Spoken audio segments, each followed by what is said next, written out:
सबसे पहले तो कविशाला ग्रुप, अंकुर भाई और प्रेरणा का धन्यवाद।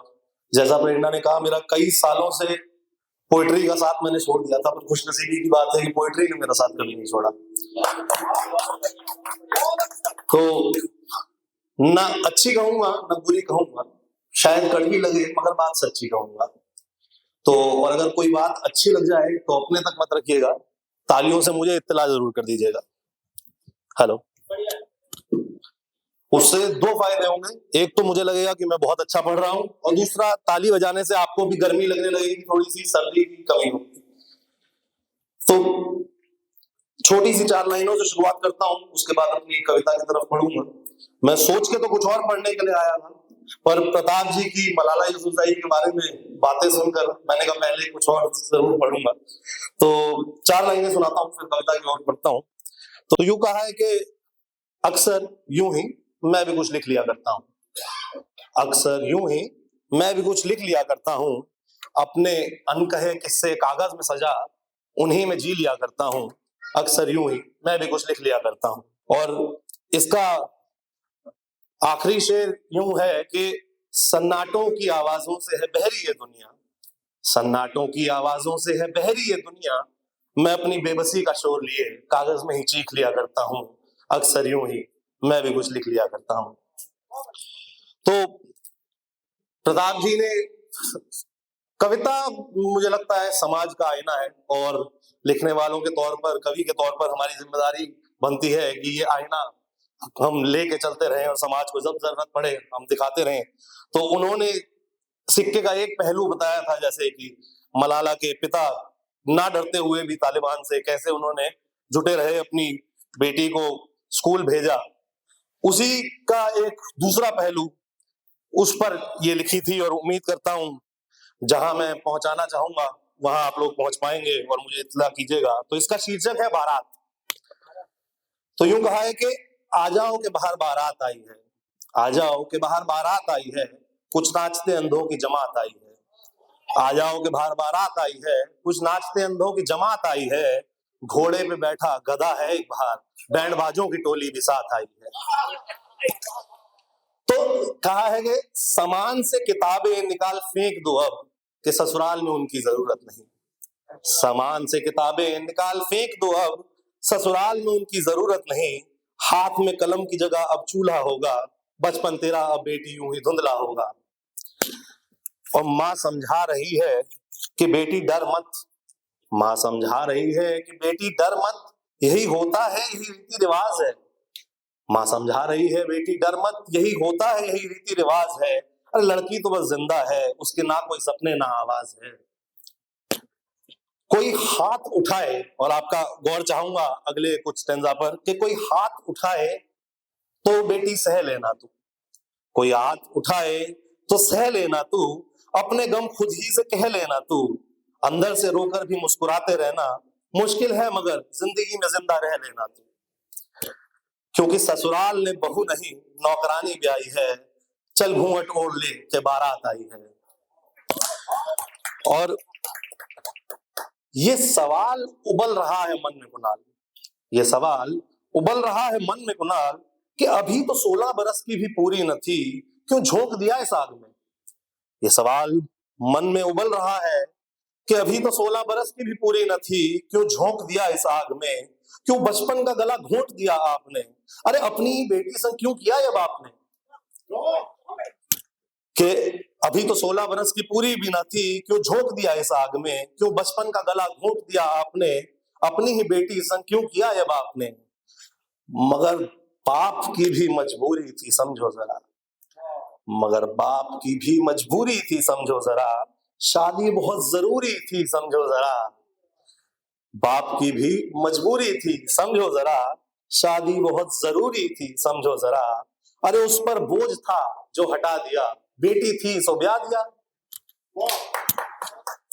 अब ये भी बतला दो उसे, अब ये भी बतला दो उसे, कि विदाई कर अब हमें भूल जाना तू, अब ये भी बतला दो उसे कि विदाई कर हमें भूल जाना तू, अब ससुराल ही दुनिया है बेटी मुड़कर ना आना तू, अपने सपनों को भी जला देना फेरों की इस आग में, जैसे बचपन को तेरे दुनिया ने आग लगाई है। आजा घूंघट ओढ़ ले कि बाहर बारात आई है, कुछ नाचते अंधों की जमात आई है। घोड़े पर बैठा एक गधा है बाहर, बैंड बाजों की टोली भी साथ आई है। आजा के बाहर बारात आई है। Thank you. अंकुश भाई ने बचपन की बात की तो थोड़ा सा मूड चेंज करते हुए मुझे अपनी एक कविता याद आ गई, उनकी कविता सुनकर। उम्मीद करता हूं आप लोगों को पसंद आएगी। तो यूं कहा है कि हर एक बात पर एक पुरानी याद का वास्ता देता है मुझे, हर एक बात पर एक पुरानी याद का वास्ता देता है मुझे, मेरा बचपन मुझे बड़ा होने नहीं देता। न जाने कितने मौसम बदले, न जाने क्यों लोग इतने बदल गए, न जाने कितने मौसम बदले, न जाने क्यों लोग इतने बदल गए हैं सब चेहरे भी अब, न जाने वो नकाब कहाँ फिसल गए। हर पल उन पुराने चेहरों की मुस्कान कभी धुंधलाने नहीं देता, मेरा बचपन मुझे बड़ा होने नहीं देता। यूं कहा है कि, और मैं खुद उस जमाने का हूं जब इंटरनेट और व्हाट्सएप और ये सब नहीं था और हमारा जीवन थोड़ा सरल था, तो उसके थोड़े छंद दिखेंगे इसमें। उम्मीद चाहूंगा आपको पसंद आए। कि कभी आंगन में गूंजती थी किलकारियां मेरी, कभी गलियारों में दौड़ते थे मेरे कदम। कभी आंगन में गूंजती थी किलकारियां मेरी, कभी गलियारों में दौड़ते थे मेरे कदम। कभी झूला झूलने की जिद थी मेरी, वो खेल लुक्का छुपी का खेलते थे हम। ताज थे हम, न जरूरत किसी सेल्फी की थी। कि जीना आसान था उस उम्र में जब फिक्र सिर्फ होमवर्क की थी। और अगले स्टेंजा पर आपकी बात चाहूंगा कि जब दोस्तों के चेहरे देखना फेसबुक से ज्यादा खास था। जब दोस्तों के चेहरे देखना फेसबुक से ज्यादा खास था। घूमने के लिए साइकिल थी अपनी, रास्ता भी था छोटा, पहुंचना भी पास था। और साथ जाने की जिद थी तब, चेक इन ना जब सुना था हमने। हम टेक्नोलॉजी के चलते इतने मोहताज हो गए हैं कि असलियत खो बैठे हैं। आपसी पुरानी दोस्तियां खत्म हो गई और अब बस लोगों के व्हाट्सएप स्टेटस और इंस्टाग्राम स्टेटस पे ही चल रहा है। तो उसी पे लिखा है कि साथ जाने की जिद थी तब, चेक इन ना जब सुना था हमने। फोटो खींचने पे मुस्कुराया करते थे, पाउट तो मछलियों को करते सुना था हमने।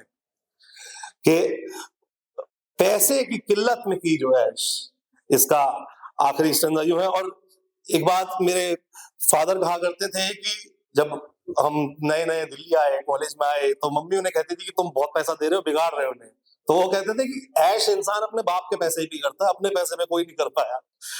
अभी भी नहीं कहा है, बाद में भी नहीं कहा है। तो उसी पे लिखा है कि पैसे की किल्लत में की जो ऐश, उसका लुत्फ ही कुछ और था। पैसे की किल्लत में की जो ऐश, उसका लुत्फ ही कुछ और था। सस्ती थी जरूरतें भी अपनी, ना महंगाई का वो दौर था।